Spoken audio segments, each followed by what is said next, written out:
የፋይናንስ አቅርቦት በሚመለከት ሁለት ነገር ባላንስ ቢደረግ። ሰላም ጤና ይስጥልን ውድ የዋልያ ሚዲያ ቤተሰቦች፣ የዕለተ ሐሙስ መረጃዎችም እናልፋለን። በመጀመሪያም አጫጭሮቹን ወደ እናንተ እናደርሳለን። በየብስም ሆነ በባህር የሚቃጡ ትንኮሳዎችን የሚመክት ሰራዊት ተገንብቷል ሲሉ የጦር ኃይሎች ጠቅላይ ኤታማዦር ሹም ፊልድ ማርሻል ብርሃኑ ጁላ ተናገሩ። ፊልድ ማርሻሉ የተናገሩትንም ወደ እናንተ እናደርሳለን። ይጠብቁን።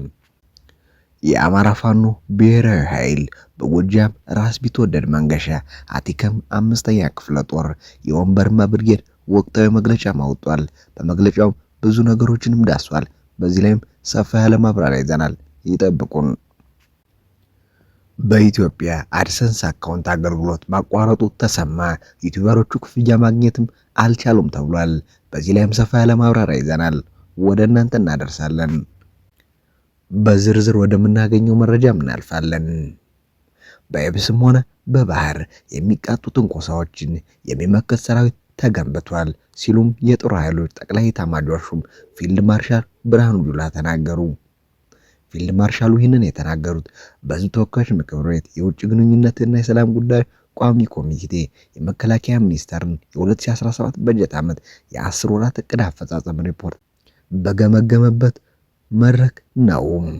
ፊልድ ማርሻል ብርሃኑ ጁላ ከዚህ ወቅት እንዳሉትም የመከላከያ ሰራዊት የምስራቅ አፍሪካ ቀጠናን ሰላምና ደህንነትን በዘላቂነት ለማረጋገጥ በትኩረት እየሰራ ነው ብለዋል።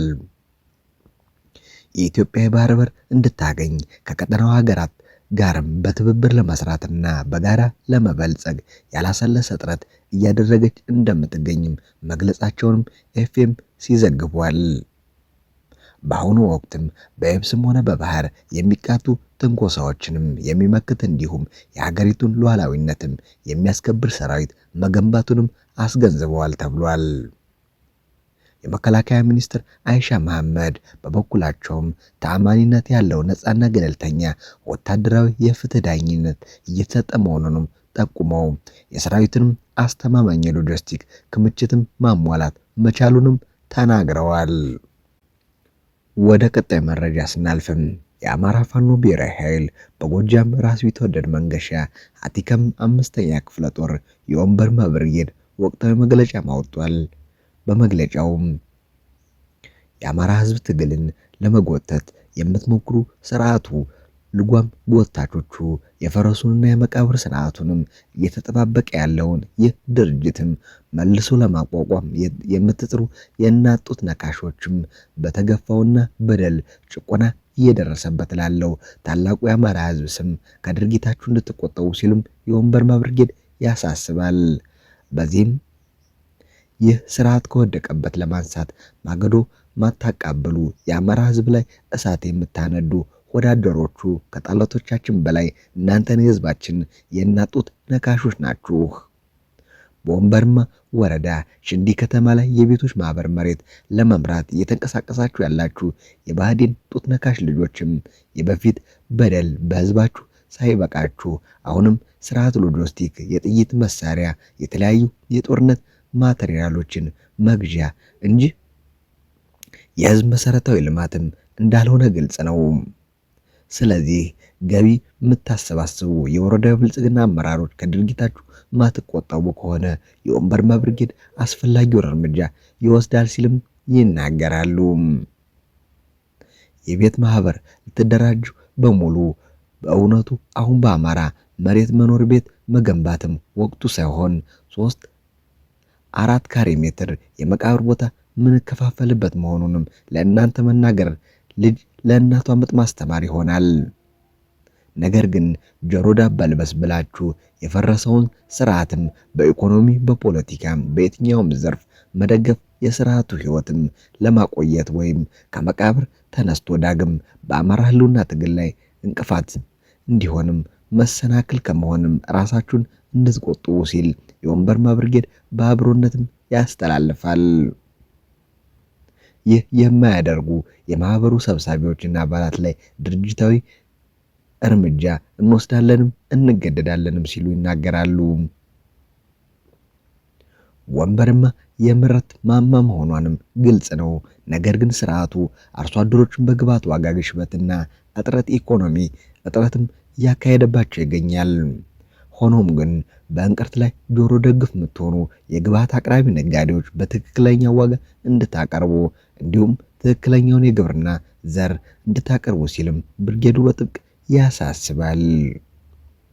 በተጨማሪም ከተተመነው ዋጋና የተጭበረበረ ዘር ለህዝቦችም የሚያቀርብ ኮንትሮባንድ ላይ ሀብቱም ይወረሳል፣ እንዲሁም ህጋዊ እርምጃ ብርጌዱ እንደሚወስድም ይገልጻል ይላሉ። ለወጣቶቹ በሙሉ አውቃችሁም ሆነ ሳታውቁ በገንዘብ ተታላችሁ በመረጃም ሆነ በተለያዩ ዘርፍ ስርዓቱን መደገፍ ወጣቶችን ከድርጊታችሁ እንድትቆጠቡ በታላቁ የህዝባችን የህልውና ትግል ብርጌድም ያሳስባል ሲሉም ይናገራሉ። ይህ የማይሆን ከሆነ ግን የተጠናከረ የብርጌድ የመረጃና የደህንነት የሚሰጠን መረጃዎችም ሽንዲ ከተማ ድረስ አሰርጎ በማስገባት እርምጃዎችም የምንወስድ መሆኑንም ከወዲሁ እናሳስባለን ይላሉ። ለሚሊሻ፣ ለአድማ ብተና፣ ፖሊስ እንዲሁም ሰራዊቱ በሙሉ የአማራ ህዝብ ልክ እንደ ማንኛውም ብሔር የራሱ የሆነ ባህል፣ እሴት፣ ሩሩ፣ ሌላውን አክባሪና አብሮ ተመሳስሎ ኗሪ ሲሆን ነገር ግን ይህ ማንነቱን ማዋረድ፣ አንገት ማስደፋት የስርዓቱ ዋና ዓላማ ሲሆን ሽንዲ ከተማ የመሸገው ኃይል ጨለማውን ግርዶሽ በማድረግም የዙሪያ ቀበሌዎችን ማለትም ሰባዳር፣ ቡረፋር፣ አርጎበል፣ ዴንዳ፣ ቦልደን፣ ማርቆማ፣ ውቡ፣ ለገሰም፣ ሻንበላ ቀበሌዎች ላይ የጭንብል በመልበስም የእናቶቻችን ጌጣጌጦችን፣ የጆሮ ጌጥ፣ የእጅ ቀለበት፣ አልባሳት፣ የቤት ዕቃ፣ ገንዘብና ከብቶች ዘረፋ እና ድብደባዎችም እያደረሱ ይገኛሉ። ይህንን ስንል በተገኘ ተጨባጭ ማስረጃ ሲሆንም ግንቦት 27 2017 ዓመተ ምህረት በተደረገ ኦፕሬሽን ነበልባሎቹ የወንበርማ ብርጌድ አባላት ወገዳድ ሰርገው ገብተው በማረኩት ጳውሎስም አዳነ የተባለ የመከላከያ አባል ልብስ ኪስ ውስጥም የእናቶች ጠገራ ብር ተገኝቷል። ይህ ብቻ ሳይሆን ከዚህ በፊትም በመረጃው ስንገልጽ እንደቆየ ነው ጠገራ ብሮች በእናቶቻችን መስሪያ በግንባሮቻቸው ተደቅኖም ሲዘረፉ ኖረዋል።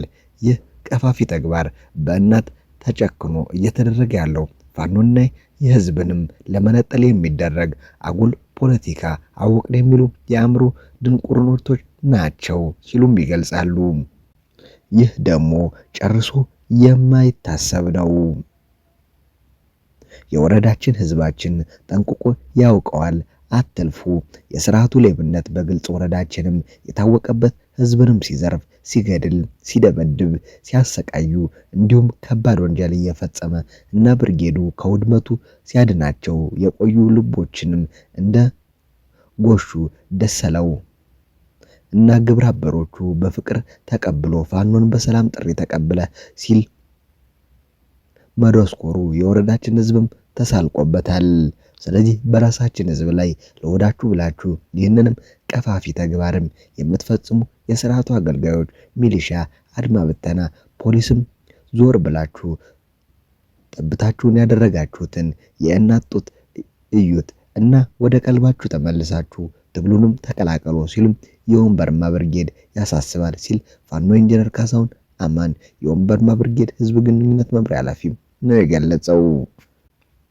ወደ ቀጣይ መረጃ ስናልፍም በኢትዮጵያ አድሰንስ አካውንት አገልግሎት መቋረጡም ተሰማ። ዩቲዩበሮቹ ክፍያ ማግኘት አለመቻላቸውንም ተገልጿል።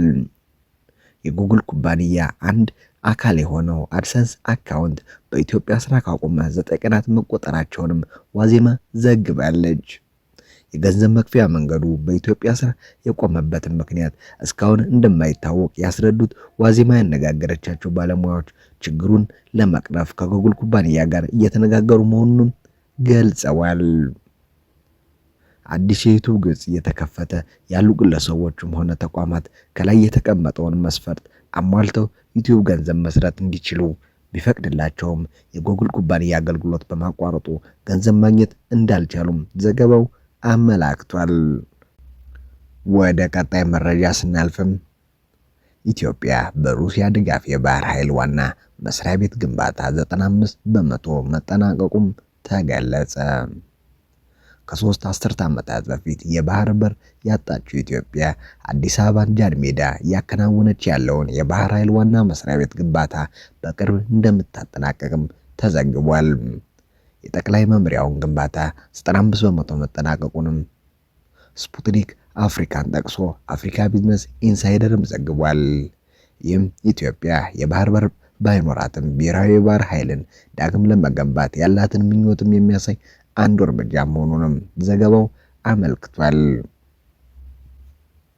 በ3 ሄክታር ስፋት ላይ የተገነባው ባለ 4 ፎቅ የባህር ኃይል ዋና መስሪያ ቤት ህንፃ አስተዳደራዊ ቢሮዎች፣ የሕክምና ክሊኒክን፣ የመሰብሰቢያ አዳራሾችን፣ የስፖርት ተቋማትን፣ ሌሎችን መሰረተ ልማቶችን የሚያካትት ሲሆን ፕሮጀክቱ በተያዘለት ጊዜ መሰረትን በቅርብ እንደሚጠናቀቅም ተገልጿል። ስላዳመጣችሁ እናመሰግናለን። ቸር ቆዩልን።